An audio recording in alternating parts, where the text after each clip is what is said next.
Bonjour, aujourd'hui nous allons vous parler des diagrammes de quartier. Ça fait déjà quelques temps que nous en avons parlé et c'est pour ça que dans les prochaines minutes, on va vous en faire un résumé. Tout d'abord, qu'est-ce qu'un diagramme de quartier? En fait, c'est un diagramme qui permet d'analyser la dispersion et la concentration d'un ensemble de données. Il peut aussi servir à comparer des données de même nature. Maintenant, on va vous expliquer et vous montrer comment en faire un à l'aide d'un exemple. Voici les résultats de Martine à ses 8 derniers examens. Elle veut analyser la concentration de ses résultats et trouver sa médiane. En premier, elle doit trouver Q2, c'est-à-dire la donnée du milieu. Pour ce faire, elle doit effectuer le calcul suivant. Le nombre de données, donc ici 8, plus 1 divisé par 2. Il faut alors compter jusqu'à la 4,5e donnée. Comme on peut le voir, on arrive sur un espace blanc. Il faut donc faire la moyenne des deux données de côté. La réponse obtenue est Q2. Ensuite, il faut trouver Q1. On prend le nombre de données avant Q2, donc 4, plus 1 divisé par 2, qui nous donne 2,5.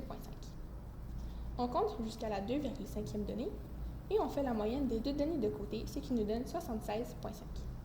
Cela représente Q1. Pour Q3, on effectue les mêmes calculs, mais à l'aide des données après Q2, ce qui nous donne 90,5.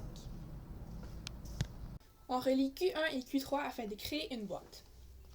Ici, le chiffre le plus bas va représenter le minimum, donc 66, et le chiffre le plus élevé, le maximum, donc dans l'exemple, il s'agit de 100. Pour calculer l'étendue interquartile, on fait simplement Q3 moins Q1, ce qui donne, dans l'exemple, 14. Pour calculer l'étendue, on soustrait la donnée minimum à la donnée maximum, ce qui va donner 34.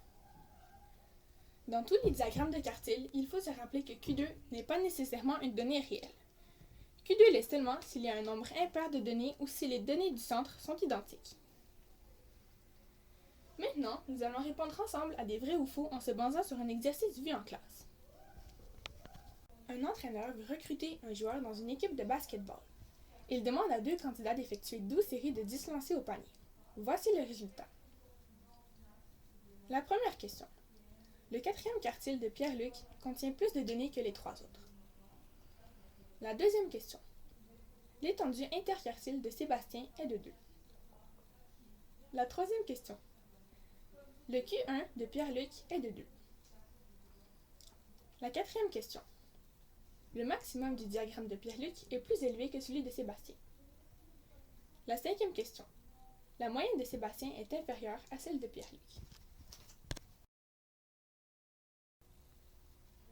Voici maintenant les solutions aux questions. La première question.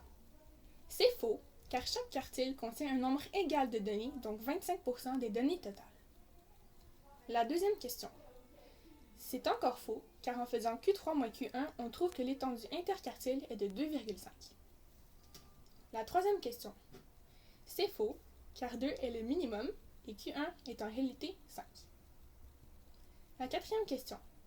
C'est vrai, le maximum de Pierre-Luc est de 10 et celui de Sébastien est de 9. Et finalement, la 5e question. C'est faux, puisque la moyenne de Sébastien est de 6,7, alors que celle de Pierre-Luc est de 6,5.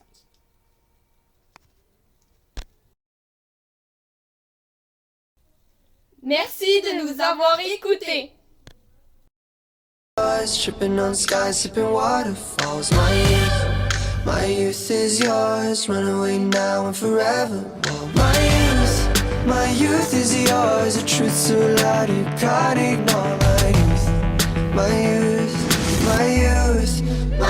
is yours.